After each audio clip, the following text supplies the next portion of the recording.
There's a chick by the name of Jessica Alquist. She's a 16-year-old girl who fought to get a prayer mural removed from her public high school, and she succeeded. The courts said that the mural was unconstitutional just because, you know, it is. Some imbecile state representative from Rhode Island, Representative Peter Palumbo, called Jessica an evil little thing. You know, this is an elected official attacking a 16-year-old girl. Just, I don't know. Do I need to have a commentary on that? This is not a 16-year-old girl who, like, snuck into her little brother's bedroom and hacked him up with a fucking machete or something. This is a 16-year-old girl who said, hey, that mural is unconstitutional. And the school's like, no, it's not. And she's like, okay, well, let's take it to the courts. And the courts ruled in her favor. And then this guy, an elected official, is like, ah, she's evil. Evil. He's using the word fucking evil. On top of that asshole, Mr. Palumbo, calling her evil, she's also gotten some flack on Facebook and on Twitter. I'm going to read some of those comments, even though I don't really want to, just so you can see the level of harassment that's being flung at this poor girl who dared to fight for the Constitution of the United States of America. Matt Starchild says, may that little evil atheist teenage girl and that judge burn in hell. Donna Higgins says, yeah, well, I want the immediate removal of all atheists from the school. How about that?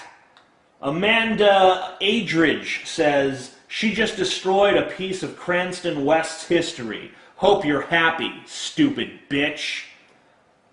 Someone with an impronounceable name that just consists of fucking symbols says, to the girl who had the prayer taken off at Cranston West, why the fuck does it matter? It's basically history. Just don't look at it, bitch. Elijah Kilbane says, if this banner comes down, hell, I hope the school burns down with it. And that's the way that a lot of Christians in America behave, all because a girl got a stupid fucking prayer banner that most of them probably never even fucking paid attention to, taken down, because it was unconstitutional. And it was unconstitutional. It's no secret that a lot of Christians want mandatory prayer back in our schools. And it's no secret that the major obstacle to gay rights is Christian fundamentalism. It's no secret that the people protesting outside of abortion clinics, calling women whores, just because they're making a choice about their own bodies, those people are all Christians. It's no secret that a lot of Christians feel like if you're an atheist, or you're a Buddhist, or a Muslim, or a Hindu, or a Wiccan, or whatever, it's no secret that a lot of Christians feel that all those groups don't really deserve to be here. They don't really deserve the same rights and privileges and the same respect as their fellow Christian brothers and sisters do. Now, you would think that if Christians are willing to threaten a teenage girl with bodily harm, and they're willing to call her evil, all because she got a prayer banner removed, that they would have some strength of conviction, that it would be serious to them, that it would be something they dedicated a lot of time and thought and energy to. You would think that if they're willing to block gay rights and block women's reproductive rights and mandate school prayer, that they would have a sense of seriousness about their faith. But you would be wrong. This is a clip from the South Carolina Republican debate. My point is if another country does to us what we do others, we're not going to like it very much. So I would say that maybe we ought to consider a golden rule in foreign policy. Don't do to other nations what we don't want to have them do to us. So Yes, ladies and gentlemen, the Republican Party, the party of the evangelicals, just booed when Ron Paul told them that they should follow the golden rule. Matthew 7:12, therefore all things whatsoever ye would that men should do to you, do ye even so to them, for this is the law and the prophets. Now, the Christians like to take credit for this. They like to say that Jesus came up with it. He didn't. It was around for a long time before Jesus ever did his preaching. But still, it's a key tenet to the moral philosophy of their most revered teacher, Jesus Christ, who they believe to be the Son of God. And they just fucking boot it.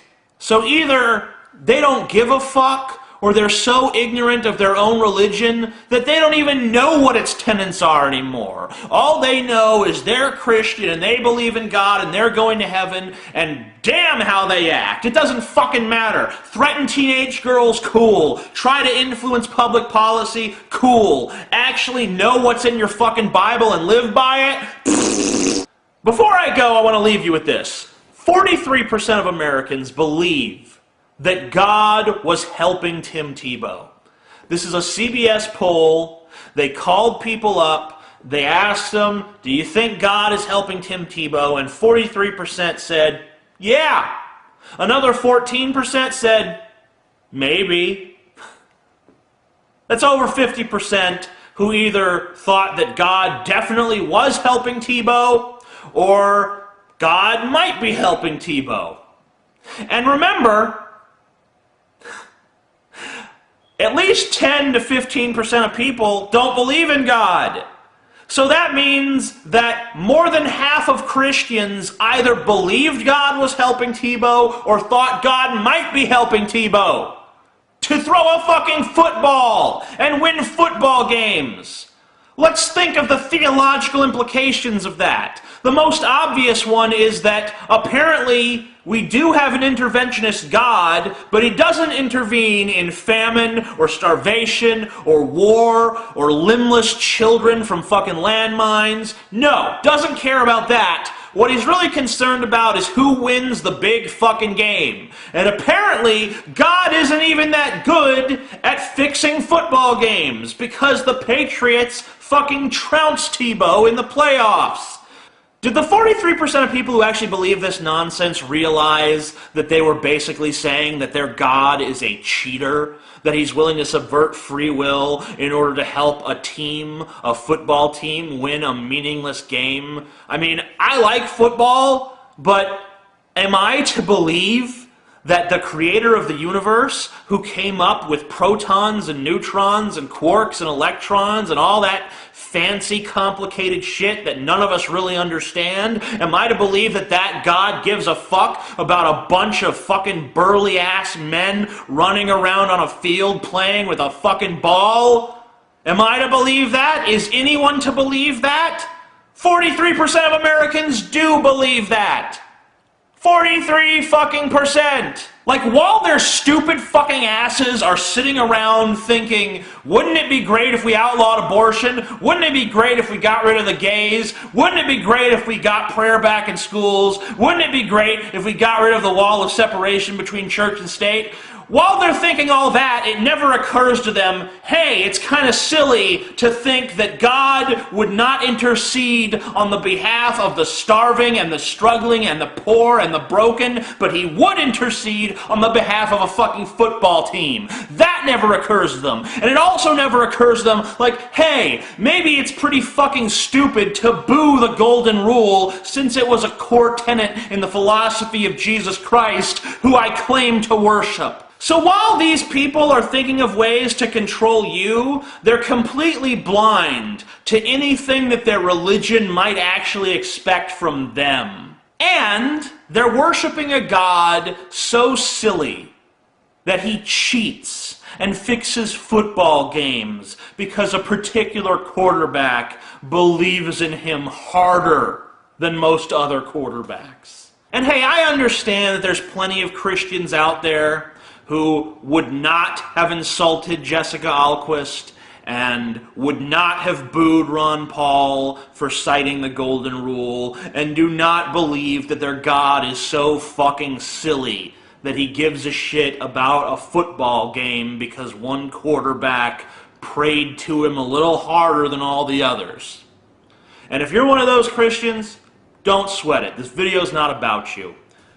But if you're one of those Christians who does do all that kind of shit, or even one of those things, then I want to say unequivocally, fuck you. Just seriously. Not even like a joke, not even like, haha, fuck you. No, seriously, motherfucker. Fuck you.